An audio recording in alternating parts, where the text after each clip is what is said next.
जी अस्सलाम वालेकुम, welcome back to my channel. तो आज हम लोगों ने करना है CS 610 के लेक्चर नंबर 10, 11 एंड 12। जैसा कि हर वीक मैं आप लोगों को 3 लेक्चर्स जो है वो अपने चैनल पे अपलोड कर देती हूँ और इसी तरह हम लोग इसी क्राइटेरिया के अकॉर्डिंगली चलते रहेंगे। जिस तरह LMS पे आप लोगों के हर वीक 3 लेक्चर्स अपलोड होते हैं, इसी तरह मेरे चैनल पे भी हर वीक 3 लेक्चर्स अपलोड हो जाएंगे। मैंने 9 तक लेक्चर्स आप लोगों को करा दिए थे, ठीक है। तो आज हम लोगों ने जो है वो लेक्चर नंबर 10 से स्टार्ट करना है, तो टाइम वेस्ट किए बगैर स्टार्ट कर लेते हैं।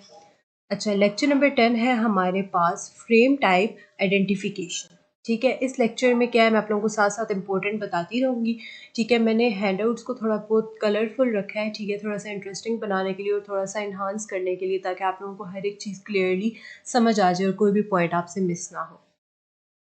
अच्छा, यहाँ भी कह रहे हैं कि there are some problems with the broadcast, कि ब्रॉडकास्ट के साथ कुछ प्रॉब्लम्स होते हैं। For every broadcast frame on the network, each computer uses computational resources and places to the contents into the memory which interrupt the CPU. It allows system software to make the decision whether to discard or use the frames. ये basically उन्होंने बताया है कि broadcast के साथ जो है वो प्रॉब्लम होती है। हर जो ब्रॉडकास्ट फ्रेम होता है नेटवर्क के अंदर, हर कंप्यूटर जो है वो कॉम्पिटिशनल रिसोर्सेज को यूज़ करता है और उनको प्लेस करता है कंटेंट्स को मेमोरी के अंदर, जो कि CPU को क्या कर देती है, इंटरप्ट करती है, ठीक है।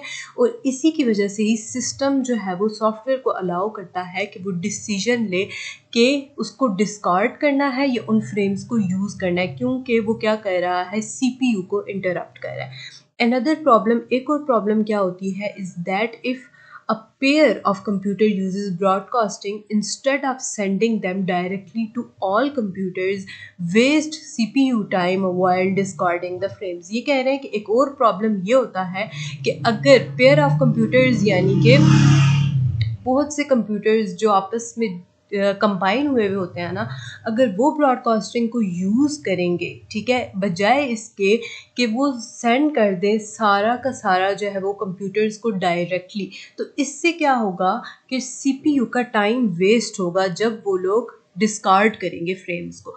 बेसिकली यहाँ पे ये बता रहे हैं कि ब्रॉडकास्ट जो है उसके साथ क्या प्रॉब्लम्स होती है। तो ये दो प्रॉब्लम्स हम लोगों ने डिस्कस करनी है। ये इतना ज़्यादा इंपॉर्टेंट नहीं है, शॉर्ट लॉन्ग के लिए, बेसिकली MCQs के लिए आपसे पूछ लेंगे।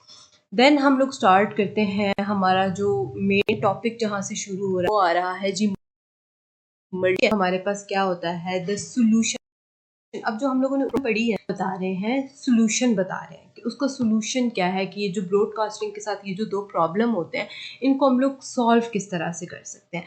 तो इनका सोल्यूशन क्या, जिस तरह हम लोगों ने पढ़ा ना ब्रॉडकास्टिंग, ये भी ब्रॉडकास्टिंग, पहली चीज़ जो ब्रॉडकास्टिंग के अंदर प्रॉब्लम्स आते हैं ये उनको सॉल्व करता है, ठीक है। इसमें आप लोग क्या करोगे कि ये रिस्ट्रिक्ट करता है, ठीक है, रिस्ट्रिक्टेड फॉर्म है ब्रॉडकास्टिंग की। इसमें बेसिकली क्या होगा कि उसमें जो प्रॉब्लम आती थी ना, कि CPU जो है वो ऑटोमेटिकली CPU के अंदर फ्रेम्स फॉरवर्ड कर दिए जाते थे, जिसकी वजह से प्रॉब्लम आता था, ठीक है। तो अब ये क्या करेगा, ब्रॉडकास्टिंग की तरह ही काम करेगा, लेकिन उसके अंदर जो प्रॉब्लम आता है ये उसको सॉल्व करेगा, क्योंकि ये ऑटोमेटिकली फ्रेम्स को CPU के अंदर फॉरवर्ड ही नहीं करेगा। और जो इंटरफेस हार्डवेयर होगा इस program in advance to accept the certain frames that have multicast address as the destination address. ये भी है MCQs के लिए कि इंटरफेस हार्डवेयर जो होता है उसको प्रोग्राम क्यों किया जाता है, ठीक है। अब आ गया है the interface hardware frame then begins accepting 3 types of frame, ठीक है। 3 टाइप्स ऑफ फ्रेम्स हमारे पास आ गए हैं। उनमें कौन कौन से फ्रेम होते हैं, एक होते हैं मल्टीकास्ट फ्रेम्स, एक होते हैं ब्रॉडकास्ट फ्रेम्स और एक होते हैं the frames that are distant to the station itself, ठीक है। अब मेन हम लोगों ने क्या पढ़ा, पहली चीज़ हमने पढ़ा कि ब्रॉडकास्ट के साथ दो प्रॉब्लम्स होते हैं, कि वो CPU के अंदर जो है वो ऑटोमेटिकली फ्रेम्स को फॉरवर्ड करता है। मल्टीकास्टिंग क्या करता है कि वो जो दो प्रॉब्लम्स हैं उनको सॉल्व कर देता है। फिर हमने पढ़ी हैं टाइप्स ऑफ फ्रेम्स, जिनमें हमारे पास मल्टीकास्ट, ब्रॉडकास्ट और वो फ्रेम्स हैं जो कि स्टेशन के ऊपर खुद ही डिस्टेंट हो जाते हैं। ये 3 टाइप्स ऑफ फ्रेम अब हम पढ़ते हैं। मल्टीकास्ट एड्रेसिंग क्या होती है। We take an example of computers running an audio application. For example एक कंप्यूटर है और उसके ऊपर कोई भी ऑडियो एप्लीकेशन यानी ऑडियो एक ऐप है। फॉर एग्जाम्पल स्पॉटिफाई ले लें कि स्पॉटिफाई एक ऑडियो एप्लीकेशन है ना, ऐप है जिसके ऊपर हम ऑडियो प्ले करते हैं। तो we see that they can receive audio frames if the interface are programmed to receive them, and other computers that are not running that audio application will not waste resources. Multicast में ये होता है कि आप क्या करते हो कि एक कंप्यूटर है ना, ठीक है, उसके ऊपर एक जो है वो वीडियो एप्लीकेशन जो है वो ऑन है, सॉरी ऑडियो एप्लीकेशन। तो उसमें क्या होगा कि वो कंप्यूटर्स जिनके ऊपर ऑडियो एप्लीकेशन रन हो रही है, यानी जिस कंप्यूटर के ऊपर लगी हुई है, उसके अंदर जो है ऑडियो फ्रेम्स जो है वो अगर इंटरफेस प्रोग्राम उनको रिसीव करेगा, लेकिन जो दूसरे कंप्यूटर्स हैं उनके ऊपर वो ऑडियो एप्लीकेशन नहीं लगी हुई, तो इससे क्या हो रहा है कि उनकी रिसोर्सेज वेस्ट नहीं हो रही, सिर्फ एक ही कंप्यूटर है जो फ्रेम्स को और ऑडियो फ्रेम्स को रिसीव कर सकता है। ठीक है, अब देखिए आइडेंटिफाई पैकेट कंटेंट्स। ये क्या है कि the destination must get some clue about how to interpret frame data. For this purpose it can use two types which are given as follows. अब यहाँ पे देखिए कि जो पैकेट कंटेंट्स हैं उनको आइडेंटिफाई करने के हमारे पास दो तरीके हैं। पहला है एक्सप्लिसिट फ्रेम टाइप और दूसरा है इम्प्लिसिट फ्रेम टाइप। ठीक है, ओवरऑल यहाँ पे टाइप ऑफ फ्रेम्स जो है वो हमारे पास 3 टाइप्स की है। ठीक है, ये जो दरमियान में आ गया ना कि पैकेट्स को आइडेंटिफाई करने के लिए फ्रेम की टाइप्स क्या है, तो उसमें एक्सप्लिसिट फ्रेम टाइप आती है और इम्प्लिसिट फ्रेम टाइप आती है। एक्सप्लिसिट टाइप के अंदर आप आइडेंटिफाई करती हो values is included with the frame, describes types of included data। तो यहाँ पे क्या होता है, टाइप ऑफ इंक्लूडेड डाटा को आप क्या करते हो, उनकी जो फ्रेम टाइप है उसको डिस्क्राइब करते हो।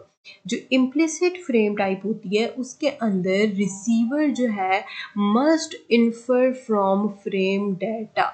तो इनके अंदर ये दो डिफरेंस है कि इसके अंदर जो रिसीवर होता है वो इन्फर करता है फ्रेम डाटा से, जबकि यहाँ पे आप क्या करते हो कि जो फ्रेम्स होते हैं वो डिस्क्राइब करते हैं उस टाइप ऑफ डाटा को जो कि इंक्लूड होता है।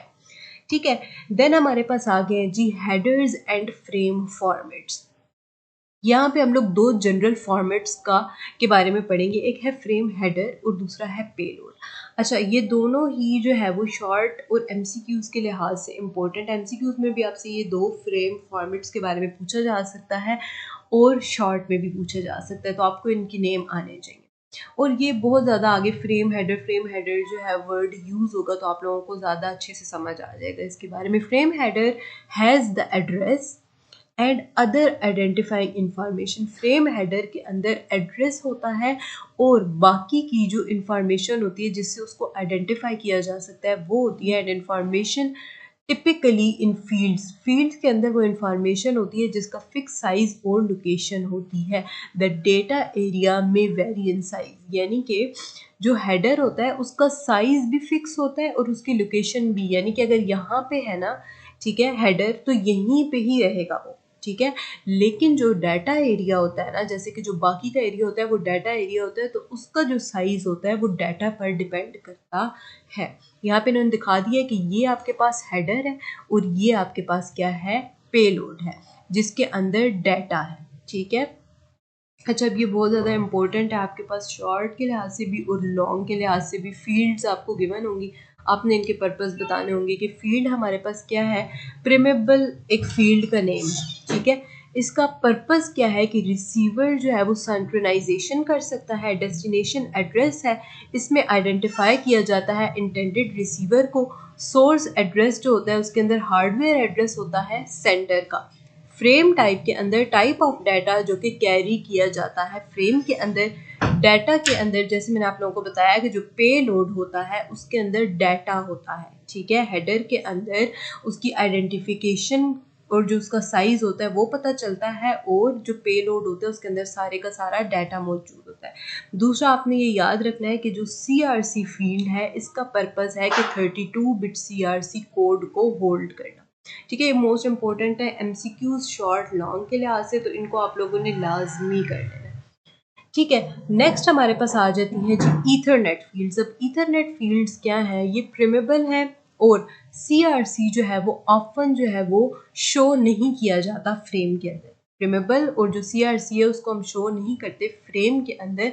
And destination address of all is the broadcast address, there is special value reserve for the frame type field. ठीक है। तो ये इथरनेट फील्ड की एक छोटी सी डेफिनेशन ये आपने एज इट इज़ कर लेनी है। नेक्स्ट आ जाता है frame without the type fields.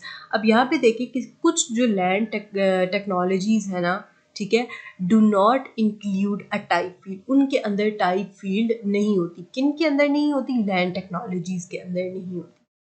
यहाँ पे आपको ज़्यादा अच्छे से समझ आ जाएगा, ये पूरे आगे लेक्चर्स में मज़ीद बार बार ये चीज़ आप लोगों को एक्सप्लेन की जाएगी कि in coding the data type. अब यहाँ पे देखिए ये आपके पास एक बेसिकली पूरा एक फ्रेम बना हुआ है जिसका जो आपके पास होता है हेडर, ये फ्रेम का हेडर है, इसका साइज छोटा भी होता है और जो फ्रेम डाटा होता है ना, जैसे आप पेलोड भी कहते हो, ठीक है, वो थोड़ा लेंथ वाइज जो है वो ज़्यादा होता है। और इसके अंदर क्योंकि जस्ट इंफॉर्मेशन है ना बेसिकली, और उसको आइडेंटिफाई करने के लिए कि इसके अंदर किस तरह का डाटा पड़ा होगा, यहाँ पे वो चीज़ मेंशन होती है और यहाँ पे वो सारे का सारा डाटा पड़ा होता है जो इस हेडर से रिलेटेड होता है। यहाँ पे ये एक आप लोगों ने इम्पोर्टेंट चीज़ याद रख लेनी है, IEEE 802.2 LLC। ये एक स्टैंडर्ड है, इंक्लूड्स लॉजिकल लिंक कंट्रोल, जिसके अंदर एक लॉजिकल लिंक कंट्रोल होता है। सब नेटवर्क अटैचमेंट पॉइंट इसके अंदर होता है स्नैप हेडर। स्नैप या LLC एक ही चीज़ है, फॉर्मेट इज वाइडली, सॉरी एक ही चीज़ नहीं है, मैं कह रही हूँ कि या स्नैप आप यूज़ कर सकते हैं या LLC format is widely use for example by Ethernet. इसको आप लोगों ने ना एज इट इज़ MCQs के लिए याद रखना है, ये कोई इतना इंपॉर्टेंट चीज़ नहीं है। दूसरी हमारे पास कुछ अननोन टाइप्स आ जाती है। For either in coding format some computer may not be prepared to accept frames of some types which are unknown. तो यहाँ पे कुछ अननोन टाइप्स हैं। नेटवर्क एनालाइजर्स आ गए जी। नेटवर्क एनालाइजर्स क्या है? इन्हें हम लोग नेटवर्क मॉनिटर या नेटवर्क स्निफर भी कहते हैं, और ये हम लोग इसलिए इस्तेमाल करते हैं ताकि हम लोग एग्जामिन कर सके परफॉर्मेंस को ऑफ और डिबग अ नेटवर्क, ठीक है। अच्छा, मैं आप लोगों को एंड पे ना इस लेक्चर को कवर कराने के बाद एंड पे बता दूंगी कि मोस्ट इंपॉर्टेंट चीज़ें क्या है, तो आप लोग ज़्यादा कंफ्यूज ना हो कि इसके अंदर बहुत सी नई नई चीज़ें आ रही हैं और समझ नहीं आ रही, तो वो मैं एंड पे आप लोगों को बता दूंगी ये पेपर के लिहाज से क्या क्या चीज़ें इंपॉर्टेंट है। फिलहाल हम लोग एक बार ओवरऑल पढ़ना अपने सारा है, क्योंकि पेपर में ना ये जो इसका 6-10 का पेपर आता है इसमें से कुछ भी आ सकता है, ठीक है, क्योंकि ये काफ़ी थोड़ा है ना, तो इसमें आप लोग कुछ भी स्किप नहीं कर सकते, ठीक है। लेकिन फिर भी मैं आप लोगों को एंड पे इंपॉर्टेंट चीज़ें बता दूँगी। It can report statistics such as capacity utilization, distribution of the frame size, collision rate और the token। अब इसमें जस्ट आप लोगों ने ये डेफिनेशन कर लेनी है कि नेटवर्क एनालाइजर क्या होता है, इसको क्या कहते हैं, इसको मॉनिटर भी कहते हैं, इसको स्निप भी कहते हैं। नेक्स्ट आ जाता है operation of network analysers. The basic idea behind the operation of network, basic idea है ना behind the operation of network analyser, यानी नेटवर्क एनालाइजर को जो बेसिक इसके पीछे आइडिया था वो क्या था कि is a computer with the network interface, एक ऐसा कंप्यूटर जिसके पास एक नेटवर्क इंटरफेस हो और वो रिसीव कर ले सारे फ्रेम्स को, विच इज़ कॉल्ड, जिसे हम लोग क्या कहते हैं, प्रेमिसेस मोड भी कहते हैं। तो ये भी बहुत ही इंपॉर्टेंट है MCQs शॉर्ट के लिहाज से। तो आई थिंक हम लोगों का लेक्चर नंबर 10, हाँ जी, लेक्चर नंबर 10 हमारा कंप्लीट हो गया। इसमें मैं आप लोगों को बता दूँ ये नेटवर्क एनालाइजर वाला बहुत इंपॉर्टेंट है शॉर्ट वगैरह के लिहाज से। ये अननोन टाइप्स आपने जस्ट इतने से जितना मैं डेफिनेशन कराई ये कर लेनी है। बाकी ये जो मैंने आप लोगों को LLC के बारे में बताया इसके लिहाज से MCQs आ सकता है। और दूसरा ये फ्रेम टाइप आपको बहुत अच्छे से आना चाहिए कि फ्रेम टाइप के अंदर दो चीज़ें होती हैं, एक फ्रेम का हेडर होता है और दूसरा फ्रेम का डाटा का पार्ट होता है जिसे हम लोग पेलोड भी कहते हैं, ठीक है। और फ्रेम विदाउट टाइप फील्ड्स, ये आप लोगों ने बस ये याद रख लेना है कि कुछ टेक्नोलॉजीज़ जो है वो टाइप फील्ड को यूज़ नहीं करते, इथरनेट फील्ड कर लेना है। मोस्ट इंपॉर्टेंट है ये शॉर्ट लॉन्ग MCQs के लिहाज से फील्ड्स और उसके पर्पसेस। आपको फील्ड्स गिवन होंगे, आपने पर्पसेस बताने होंगे, मे बी आप लोगों को जो है वो फील्ड्स के नाम आपसे पूछ लें तो वो भी आप लोगों को पता होना चाहिए। दूसरा ये फॉर्मेट तो मैंने आप लोगों को बता दिया कि ये फॉर्मेट आप लोगों का लाजमी आप लोगों को पता होना चाहिए। इम्प्लिसिट एक्सप्लिसिट टाइप शॉर्ट के लिहाज से इम्पोर्टेंट है, ठीक है। बाकी ये आप लोगों को टाइप्स पता होनी चाहिए मल्टीकास्ट ब्रॉडकास्ट के बारे में, और ये मल्टीकास्टिंग क्या होती है और ब्रॉडकास्ट के साथ दो प्रॉब्लम्स क्या होती है। तो बेसिक ये समरी थी, यही लेक्चर नंबर 10 के अंदर इम्पोर्टेंट। नेक्स्ट अब हम लोग जाते हैं जी लेक्चर नंबर 11 पर। 11 हमारे पास है interface hardware. Network interface hardware क्या होता है? अब CPU can't process data at the network speed, so in order to connect to the network, computer systems use special purpose hardware for network connections which consist of the typically a separate card in backplane which is called network adapter card और network interface card. Most important है, NIC के बारे में आपसे लाजमी पूछा जाएगा, तो आप लोगों को पता होना चाहिए। इससे हम लोग NIC है, ठीक है, इसको लिखते हैं NIC है यानी नेटवर्क इंटरफेस कार्ड, लेकिन इसको आप लोग नेटवर्क अडॉप्टर कार्ड भी कह सकते हैं। The connector on NIC at the back of the computer, ये back of the computer use होता है, that then accepts cable to physical network, और फिर ये एक फिजिकल जो नेटवर्क होता है ना उसकी केबल को भी एक्सेप्ट करता है। अब यहाँ पे इन लोगों ने बनाया हुआ है द CPU स्ट्रक्चर। CPU का ये इन लोगों ने कुछ स्ट्रक्चर बनाया हुआ है कि यहाँ पे देखें, ये हमारे पास जो पार्ट्स है ये कुछ सॉकेट्स हैं, ठीक है, यानी कि मदरबोर्ड के ऊपर opening on the back of the cabinet align with input output sockets है, ठीक है। Bus connect sockets to the rest of the computer, processor, memory and other components.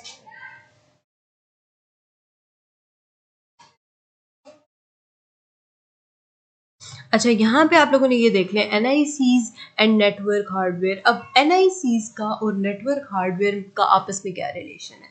जो NIC होती है is build for one kind of physical network. जो NIC होती है उसको आप लोग बिल्ड करते हो एक फिजिकल नेटवर्क के लिए, ठीक है। For example Ethernet interface can not be used with the token ring and similarly ATM interface can not be used with FedEx। अच्छा, यहाँ पे ये ज़्यादा इंपॉर्टेंट चीज़ है कि NICs जो है उनको आप लोग यूज़ कर सकते हो डिफरेंट लेकिन सिमिलर हार्डवेयर के लिए। For example thick, thin and 10 base T Ethernet, ठीक है। और इनके आगे आप लोगों को ना ये बहुत ही इम्पोर्टेंट है, ये आप लोगों को नीचे भी मैं जाके ये चीज़ें बताऊंगी, लेकिन ये MCQs के लिहाज से बहुत ज़्यादा इंपॉर्टेंट है। पिछले जो पास्ट पेपर्स के अंदर एक क्वेश्चन आया हुआ था, उसमें बहुत ज़्यादा रिपीट था एक क्वेश्चन कि फास्टेस्ट जो ईथरनेट होता है वो कितने MBs का होता है। तो वो आप लोगों ने याद रखना है कि 100 Mbps का होता है। बेसिकली हमारे पास एक थिक होता है, एक थिन होता है और एक 10 बेस टी होता है, ठीक है। तो यहाँ पे आई थिंक इन लोगों ने 2 ही बताए हुए, नीचे जाके आप लोगों को मज़ीद डिटेल से ये चीज़ें पता चल जाएंगी, लेकिन ये बहुत इंपॉर्टेंट है। NICs और सुपर प्रोसेसिंग का क्या आपस में रिलेशन है? अब यहाँ पे भी आप लोगों ने ये जो रेड में मैंने हाईलाइट किया है ना, इसको पढ़ना है कि NICs look like any other input output device to the system CPU. The system CPU forms message request and sends instructions to NIC to transmit data. NIC also receives interrupt on incoming data, यानी NICs का और CPU processing का ये आपस में relation है। ये चीज़ें मैं आप लोगों को ज़्यादा एक्सप्लेन इसलिए नहीं करी क्योंकि ये आप लोगों ने एज इट इज़ याद करनी है, इनमें कुछ इतना ज़्यादा समझाने वाला नहीं है, ये आप लोगों को एज इट इज़ याद करनी होंगी। मैं जस्ट आप लोगों को एक बार पढ़ के बता रही हूँ कि ताकि आप लोगों के माइंड में ये चीज़ें जो है वो बैठ जाए और आप लोगों को पता चल जाए कि इसमें करना क्या है। Connecting between NIC and physical networks के हम लोग कनेक्शन किस तरह करते हैं? 2 अल्टरनेटिव्स हैं, 2 तरीके हैं। NIC contains all circuitry and connects directly to network medium। important MCQs है कि NIC के अंदर सारे सर्किटरी और कनेक्ट्स होते हैं जिनको आप लोग डायरेक्ट नेटवर्क मीडियम के साथ कनेक्ट कर सकते हो, and the cable from NIC connects to the additional circuitry that then attaches to the network medium.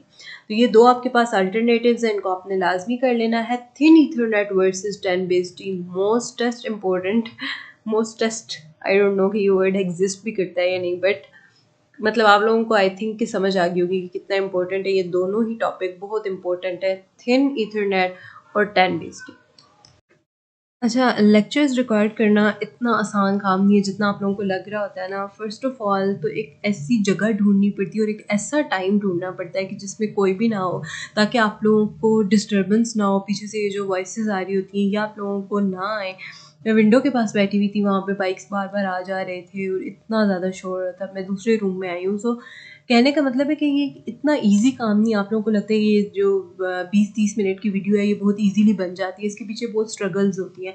दूसरा, हाईलाइट करना, फिर प्रॉपर पहले खुद बैठ के लेक्चर को एक बार रिवाइज करना, फिर आप लोगों को तैयार कराना, फिर इसको एडिट करना, फिर अपलोड करना, थंबनेल्स वगैरह रेडी करना, तो ये इजी नहीं होता, ठीक है। आप लोगों के लिए इतनी मेहनत की जाती है और आप लोग क्या करते हैं, आते हैं, वीडियो देखते हैं और चले जाते हैं। ठीक है, आप लोगों का तो काम हो गया, लेकिन जो इतनी मेहनत हमारी होती है उसका हमें सिला नहीं मिलता। ठीक है, तो चैनल को लाजमी सब्सक्राइब किया करें, आपके हाथ में एक सब्सक्राइब ही है ना। ठीक है, हम लोगों ने आपको पढ़ाना है, आप लोगों ने पढ़ना है, और आप लोग बस चैनल को सब्सक्राइब कर दिया करें ताकि ये जितनी जो मेहनत होती है ना ये वसूल हो जाए। दूसरा, कमेंट बॉक्स में आके आप लोग सारा जो है वो रिव्यू दिया करें, आप लोगों को चैनल कैसा लगा, कोई भी प्रॉब्लम हो वो डिस्कस किया करें और कमेंट बॉक्स में आके बताया करें। ठीक है जी। अच्छा, अब thin Ethernet versus 10 base T हमारे पास क्या है। तो thin Ethernet and 10 base T R both Ethernet. पहली चीज़ यही इंपॉर्टेंट है कि आप लोगों को पता होना चाहिए कि थिन ईथरनेट का, तो अगर आपके पास एमसीक्यूज आ जाए तो आपको पता चल जाएगा इसके आगे ईथरनेट लिखा हुआ है, इसका मतलब है कि ईथरनेट है। लेकिन 10 बेस टी के आगे नहीं होगा मेंशन, तो ये आपने माइंड में रखना है कि थिन ईथरनेट और 10 बेस टी दोनों ही ईथरनेट है। The network technology is not limited to one style of connection. ये कह रहे हैं कि ये एक ऐसी नेटवर्क टेक्नोलॉजी है जिसका एक स्टाइल ऑफ कनेक्शन नहीं है, लिमिटेड स्टाइल ऑफ कनेक्शन नहीं है। पहले हम लोग थिक ईथरनेट वायरिंग के बारे में पढ़ते हैं कि थिक ईथरनेट वायरिंग क्या है। पहली चीज, इसके अंदर हम लोग थिक कोएक्सियल केबल यूज करते हैं, AUI केबल, या इसे आप लोग क्या कह सकते हो, ट्रांसीवर और ड्रॉप केबल भी कह सकते हो। Connects from the NIC to transceiver. AUI cable carries digital signals from NIC to transceiver। अच्छा, ये बेसिकली आप लोगों ने इतना ही कर लेना है। आपसे ज़्यादा ये पूछ लेंगे कि इसके अंदर कौन सी केबल यूज़ होती है, तो आपको पता होना चाहिए कि कोएक्सियल केबल यूज़ होती है। इसको हम लोग कनेक्ट किस तरह, AUI को कहाँ पे कनेक्ट करते हैं, तो इसको हम लोग NIC टू ट्रांसीवर कनेक्ट करते हैं। ठीक है, और ये डिजिटल सिग्नल्स को कैरी करती है। ये 3 इंपॉर्टेंट चीज़ें हैं, ये आप लोगों ने याद रखनी है कि केबल इसके अंदर कोएक्सियल यूज़ होती है। ठीक है, इसको हम लोग कनेक्ट करते हैं फ्रॉम NIC टू ट्रांसीवर। ठीक है, और थर्ड चीज कि इसके अंदर डिजिटल सिग्नल्स को कैरी किया जाता है। कहाँ से? ट्रांसीवर से, सॉरी, NIC से ट्रांसीवर तक। ठीक है जी। यहाँ पे इन लोगों ने एक छोटी सी डायग्राम बताई है और उसके अंदर इन्होंने हर एक चीज़ को एक्सप्लेन किया है। ये भी आप लोगों से, इस तरह की डायग्राम भी आपके पास आ सकती है और साथ में एरोज लगे होते हैं, तो आपने ये लिखना भी होता है। ये कभी कभी एक आध क्वेश्चन ये आ जाता है। ठीक है, अब ये जो केबल यूज हो रही है इसको हम लोग थिक ईथरनेट केबल बोलेंगे। छोटा सा जो ओपन बॉक्स आपको नजर आ रहा है ये ट्रांसीवर है, और जो एंड पे है ना टर्मिनेटर, ये अब यहाँ पे ना थोड़ा सा स्किप हो गया है, ये देखिए।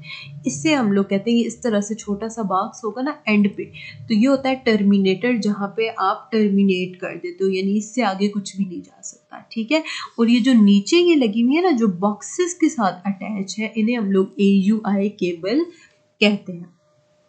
अच्छा, कनेक्शन मल्टीप्लेक्सिंग। कनेक्शन मल्टीप्लेक्सिंग क्या है कि इन सम सर्कमस्टांसेस, कुछ ऐसे सर्कमस्टांसेस होते हैं कि जिसके अंदर ट्रांसीवर में बी इन द कन्वीनियंट, कि मे बी उसको जो है वो जल्दी काम जो है वो करना हो, तो that is work stations in a lab. ठीक है, तो वो क्या होते हैं? वर्क स्टेशंस होते हैं जिनके अंदर कन्वीनियंस चाहिए होती है आपको। दूसरी चीज के एक सिंगल ट्रांसीवर इसके अंदर यूज होता है and 1 AUI from multiplexer to the ethernet coaxial. अब इसके अंदर भी आप लोग देख लें कि मल्टीप्लेक्सिंग के अंदर भी एक ट्रांसीवर यूज हो रहा है जो कन्वीनियंस के लिए यूज हो रहा है, और इसके अंदर ये मोस्ट इंपॉर्टेंट चीज ये आ गई है कि इसके अंदर एक सिंगल ट्रांसीवर यूज होता है। ट्रांसीवर मैंने ऊपर आप लोगों को दिखाया, ये जो छोटे छोटे ब्लॉक्स बने हुए इन्हें ट्रांसीवर्स कहते हैं। अब यहाँ पे देख लें, इन्होंने मजीद एक डायग्राम बनाई हुई है, उसमें इन लोगों ने ये थिक ईथरनेट केबल यूज की हुई होती है। ये एक ट्रांसीवर, एक ही इसमें ट्रांसीवर है।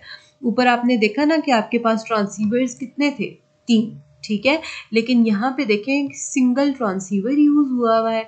ठीक है, ये हमारे पास मल्टीप्लेक्सर यूज हुआ है, ये AUI केबल है, ये जो मैंने आप लोग बताया ना कि ये बॉक्सेस के साथ अटैच होती है। ठीक है, अब आगे जी थिन ईथरनेट वायरिंग क्या होती है। थिन ईथरनेट के अंदर भी हम लोग कोएक्सियल केबल ही यूज करते हैं, लेकिन थिन कोएक्सियल केबल का यूज करते हैं, that is cheaper and easier to install than thick ethernet coaxial. अब ये भी आपने बात याद रखनी है, MCQs के लिए इम्पोर्टेंट है कि जो थिन ईथरनेट केबल होती है, ये जो वायरिंग होती है, पहली चीज़ कि वो चीपर होती है, सस्ती होती है, और उसको इंस्टॉल करना, उसको लगाना आसान होता है थिक ईथरनेट कोएक्सियल केबल से।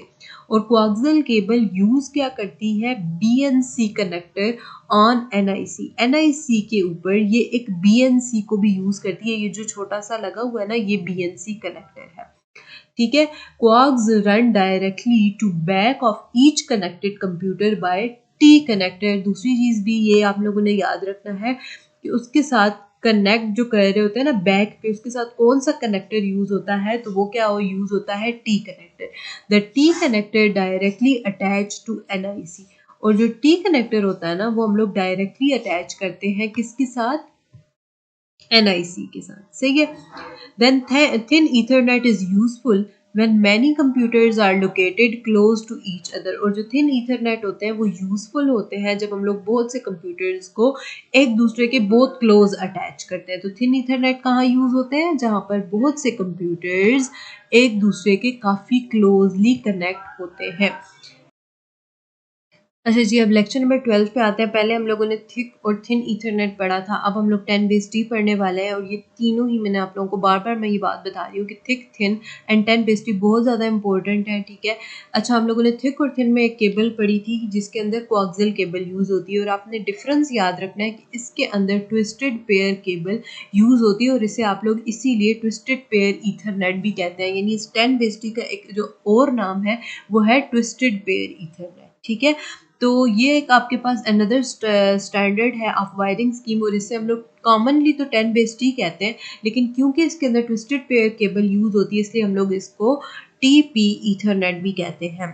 इट रिप्लेसेस, अब ये क्या करती है, रिप्लेस कर देती है एजुआई केबल को ट्विस्टेड पेयर केबल के साथ एंड थिक कोएक्सियल केबल के साथ। यानी इसके अंदर दो केबल्स यूज होती हैं, ठीक है। ये एजुआई केबल को रिप्लेस करती है दो केबल्स के साथ, ट्विस्टेड पेयर केबल और थिक कोएक्सियल केबल के साथ। दिस मेक्स इट, और ये मजीद इसको चीपर बनाती है, and that's why it is most useful technology of today. यानी ये भी आपसे पूछा जा सकता है एमसीक्यूज के अंदर कि आजकल जो सबसे ज़्यादा मोस्ट यूजफुल टेक्नोलॉजी है वो कौन सी है, तो आपने याद रखना है कि इन तीनों में से 10 बेस टी मोस्ट यूजफुल भी है, चीपर भी है, ईजियर भी है, और इसके अंदर ट्विस्टेड पेयर यूज होती है। यहाँ पे इसका भी इन लोगों ने एक छोटा सा ये डायग्राम बना दिया कि यहाँ पे आपके पास RJ45 कनेक्टर यूज हो रहा है, ये वाला। पिछले वाले के अंदर अगर आपको याद हो तो कौन सा था, टी कनेक्टर था ना, लेकिन इसके अंदर RJ45 ये मोस्ट इंपॉर्टेंट है एमसीक्यूज के लिहाज से, ये कनेक्टर के नाम आपसे पूछे जाएंगे। इसके साथ एक हब लगी हुई होती है, ठीक है, ये डिवाइस है जिसके साथ सारे के सारे जो है वो कनेक्ट है, और ये देखिए यहाँ पे ट्विस्टेड पेयर वायरिंग यूज हुई है। अच्छा, हब्स क्या होते हैं, ये ऑलरेडी भी हम लोगों ने पढ़ा हुआ है पहले कि क्या होती है हब, लेकिन हम यहाँ पे दोबारा पढ़ लेते हैं। They are used for extensions of connection with multiplexing concept. अब ये क्या करते हैं, एक्सटेंशंस के लिए ना ऑफ कनेक्शन, ये मल्टीप्लेक्सिंग का कॉन्सेप्ट यूज करते हैं कनेक्शन के साथ। दे आर समटाइम्स कॉल्ड, और इन्हें हम लोग बाज औकात ईथरनेट इन अ बॉक्स भी कहते हैं। तो हब का दूसरा नाम क्या है, Ethernet in a box. It is effectively a very short Ethernet with very long AUI cables, and it can be connected into a larger Ethernet, और इनको किसमें, larger Ethernets में भी कनेक्ट किया जा सकता है। Protocol software and Ethernet wiring. All wiring technologies are identical Ethernet specifications, that is they use same for frame format, they use same as CSMA CD algorithms, they can mix different technologies in a Ethernet. NICs can provide all three connections technologies. NICs जो है वो आपको तीनों connection technologies provide करती हैं. The protocol software can't differentiate among wiring technologies and the NICs जो है इन्होंने आपको बता दिया connectors और NICs जो है वो यहाँ पे फिगर के अंदर। ये जो आपके पास सर्कल बना हुआ है इसे आप लोग BNC कनेक्टर फॉर थिननेट भी कहते हैं। ये जो आपके पास बने हुए डॉट्स वाला है इन्हें हम लोग AUI कनेक्टर करते हैं थिकनेट के लिए, और जो सबसे ऊपर ये बॉक्स बना हुआ है इसको हम लोग RG45 कनेक्टर कहते हैं जो 10 बेस टी में लगता है। तो थिन के अंदर BNC कनेक्टर यूज होता है, थिक के अंदर AUI कनेक्टर यूज होता है, और 10 बेस टी के अंदर RJ45। ये मोस्ट इंपॉर्टेंट एमसीक्यूज के लिहाज से है क्योंकि आप लोगों से पूछेंगे कि थिक के अंदर कौन सा कनेक्टर है, थिन के अंदर कौन सा कनेक्टर है, ठीक है, और 10 बेस टी के अंदर कौन सा कनेक्टर है। फर्स्ट ऑफ ऑल तो अगर आप लोगों का प्रैक्टिकल का इसका पेपर आता है तो उसके लिए ये चीज़ें बहुत इंपॉर्टेंट है, अगर नहीं भी आता तो ओवरऑल जो है वो इम्पोर्टेंट है, आप लोगों के पेपर में आ सकती है ये चीज़। नेक्स्ट आ जाता है कंपैरिजन ऑफ वायरिंग स्कीम। अब आपने कंपैरिजन करना है, तो कंपैरिजन हम लोग ऑलरेडी खैर पहले कर चुके हैं कि कौन से जो है वो ईथरनेट के अंदर कौन सी जो है वो केबल यूज़ होती है। यहाँ पे दोबारा वही चीज़ें बताई है कि wiring schemes are compared as follow. जो सेपरेट ट्रांसीवर होता है वो कंप्यूटर को अलाउ करता है कि वो उसको पावर ऑफ करे या डिसकनेक्ट कर दे from the network without disrupting other communications. और जो ट्रांसीवर होता है may be located in an inconvenient place, so finally malfunction transceiver can be hard. In another case, thin coaxial cable takes minimum of cable disconnecting one computer। अच्छा जी, next यहाँ पे इन लोगों ने बोला है कि अदर केस ये हो सकता है कि अगर थिन कोएक्सियल केबल में मिनिमम केबल लग रही है, ठीक है, लेकिन इसमें ये मसला आ सकता है कि अगर आपका एक कंप्यूटर डिसकनेक्ट होता है तो आपका इंटायर नेटवर्क डिसरप्ट हो जाएगा, बिकॉज एक ही जो हमारे पास केबल है उसके साथ सारे कंप्यूटर कनेक्टेड है, ठीक है। तो अगर एक केबल का टक्कर होता है तो पूरा जो इंटायर सिस्टम है वो ही डिसरप्ट हो जाएगा। हब वायरिंग जो होती है ये सेंट्रलाइज होती है इलेक्ट्रॉनिक्स एंड कनेक्शंस पर। It makes management easier. Bottom line 10 is most popular because of the lowest price. ये हम लोग पहले भी पढ़ चुके हैं कि 10 जो है ये आजकल बहुत ज़्यादा यूज़ हो रही है क्योंकि इसकी प्राइस बहुत ज़्यादा कम है। Topologies and network technologies. अच्छा, टोपोलॉजी और टेक्नोलॉजी क्योंकि लिखने में और देखने में ज़रा ज़्यादा समझ नहीं आती, एक जैसे वर्ड्स है तो इनको अपने कॉन्सेंट्रेट करके देखना होता है, ठीक है, कि टोपोलॉजी के बारे में बात हो रही है या टेक्नोलॉजी के बारे में। तो 10 नेटवर्क टोपोलॉजी है इज अ बस। ये है क्या? बस टोपोलॉजी है। बट वायरिंग टोपोलॉजी जो होती है वो स्टार टोपोलॉजी होती है। The token ring network topology is a ring but wiring topology star. अच्छा, मैं आप लोगों को इन शॉर्ट अगर बताऊं तो ये चीज़ें ज़्यादा इंपॉर्टेंट है, जो मैं आप लोगों को बहुत ज़्यादा फोर्स करती हूँ ना कि ये चीज़ें ज़्यादा इंपॉर्टेंट है, वो पेपर में आती हैं। तो अब जिस तरह पहले मैंने आप लोगों को बता दिया कि थिक, थिन और 10 से रिलेटेड कुछ भी है तो वो इम्पोर्टेंट है। तो यहाँ पे आप देखें कहीं पे स्टार टोपोलॉजी कह रहे हैं, कहीं पे बस टोपोलॉजी कह रहे हैं, यही चीज़ें जो कंफ्यूज कर रही हैं यही पेपर में आएंगी। आपको समझ नहीं आएगी कि 10 के बारे में बात हो रही है तो इसके अंदर तो हम लोग जो है वो ट्विस्टेड पेयर केबल यूज करते हैं, लेकिन आपको ये भी तो पता होना चाहिए कि ये टोपोलॉजी कौन सी है, ये बस टोपोलॉजी है, ठीक है। देन उसके बाद वायरिंग इसके अंदर स्टार की है, ठीक है, और फिर जो टोकन रिंग है उसके अंदर आप लोगों ने कौन सी यूज करनी है, टोपोलॉजी रिंग है, लेकिन जो वायरिंग है वो भी स्टार है। तो ये आप लोगों ने याद रखनी है कि वायरिंग दोनों में ही स्टार है, लेकिन जो 10 है वो बस है और जो टोकन रिंग है वो रिंग टोपोलॉजी है। तो ये आप लोगों ने डिफरेंसेस याद रखने, यही पेपर के अंदर आती हैं चीज़ें और कंफ्यूज भी करती हैं। तो इनको आप लोगों ने बिल्कुल जो है वो लाइट नहीं लेना, इनको अच्छे से तैयार करना है। We should remember to distinguish, हम लोगों ने डिफ्रेंशिएट करना था लोकल और फिजिकल टोपोलॉजीज के अंदर। A topology is logically a star और इट्स फिजिकली अ स्टार। तो लॉजिकली कोई भी टोपोलॉजी जो होती है वो स्टार होती है, लेकिन फिजिकली जो होती है वो what is it, a topology is logically a star or okay sorry, कि जो टोपोलॉजी है वो लॉजिकली स्टार है या जो वो फिजिकली स्टार है, तो ये भी आप लोगों को पता होना चाहिए। अच्छा, फिल्टरिंग इनकमिंग फ्रेम्स, यानी जो फ्रेम्स आ रहे होते हैं उनको फिल्टर किस तरह करते हैं। जो एनालाइजर होता है वो फिल्टर करता है और प्रोसेस करता है फ्रेम्स को। कौन? एनालाइजर। ये बात आपने याद रखनी है कि एनालाइजर जो है वो फिल्टर करता है और प्रोसेस करता है फ्रेम्स को। It can count frames of specific type और प्राइस, और ये काउंट भी करता है फ्रेम्स को कि उनकी टाइप और साइज क्या है। It can also display only frames from or to specific computers. In general, it can be configured to match value of any field and capture those only frames, making the filter specification. Advantages और disadvantages आप लोगों ने देख लेना है। इसके लिए ना मैं आप लोगों को एक चीज़ बता देती हूँ कि आप लोगों ने जस्ट ना ये आप लोग नेम ही कर लें तो वो काफ़ी होगा कि रिलायबिलिटी इश्यूज होते हैं, कास्ट इश्यूज होते हैं, ठीक है। इनको आप लोगों ने इतना डिटेल में नहीं जाना। कास्ट आपको पता है कि प्राइस होता है, रिलायबल यानी आप उन पर यकीन कर सकते हैं या नहीं। तो जब आप लोग इनको एक बार पढ़ लेंगे ना तो इसमें आप लोगों को इतना रट्टा लगाने की जरूरत नहीं, अपनी वर्डिंग में भी आप लोग जो है वो इसको लिख सकते हैं। तो दो हम लोगों ने पढ़े कि इसके एडवांटेजेस और डिसएडवांटेजेस क्या हैं। तो पहला पढ़ा कि रिलायबिलिटी इश्यूज होते हैं, दूसरा हम लोगों ने पढ़ा कास्ट इश्यूज होते हैं। तीन यहाँ पे आप लोगों को बता दिए, थिक, थिन, ईथरनेट और ट्विस्टेड पेयर, जिसे हम लोग 10 कहते हैं। आपके पास तीन टाइप्स के ईथरनेट होते हैं। Then the topology paradox. The main feature of the twisted pair Ethernet is that it forms a classical star topology, however function like a bus.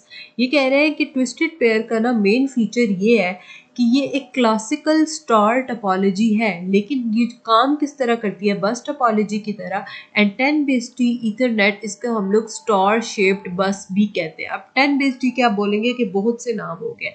10 को हम लोग twisted pair Ethernet भी कहते हैं, इसको हम लोग 10 ईथरनेट भी कहते हैं। यहाँ पे हम लोगों ने एक और इसका नाम पढ़ा है स्टार शेप्ड बस, ठीक है, कि इसकी शेप स्टार की तरह होती है और फंक्शन बस की तरह होता है।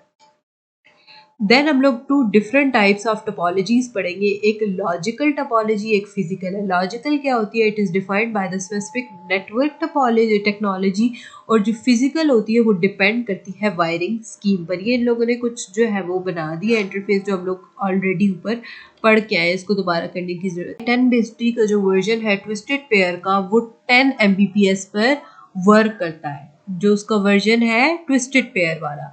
और जो हमारे पास 10 ट्विस्टेड पेयर ईथरनेट है वो ऑपरेट करती है 100 Mbps पे। आप लोगों ने डिफरेंस याद रखना है MCQs के लिए।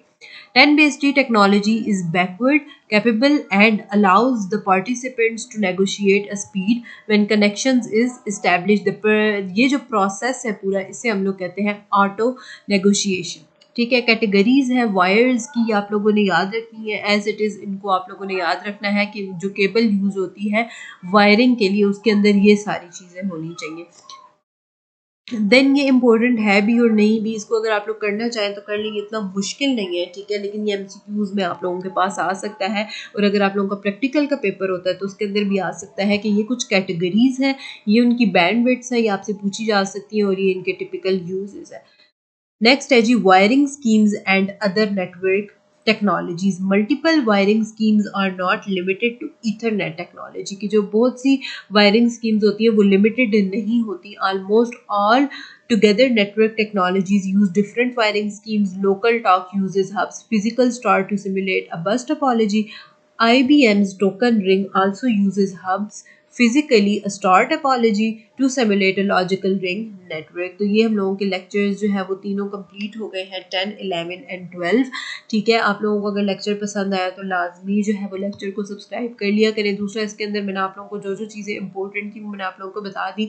मेन जो इन तीनों के अंदर जो मोस्ट इंपॉर्टेंट चीज़ है वो मैंने आप लोगों को बताई है कि 3 टाइप्स ऑफ ईथरनेट के बारे में आप लोगों को पता होना चाहिए। और जो हम लोगों ने फ्रेम की वो फॉर्मेट पढ़ा है ना, हेडर के बारे में और फ्रेम डाटा के बारे में, वो आप लोगों को पता होना चाहिए। दूसरा, हर वीक जो है वो आप लोगों के 3 लेक्चर्स जो है वो चैनल पर अपलोड कर दूंगी मैं, ठीक है। मोस्ट इंपॉर्टेंट है चैनल को सब्सक्राइब करना। और नेक्स्ट वीडियो तक के लिए अल्लाह हाफिज़।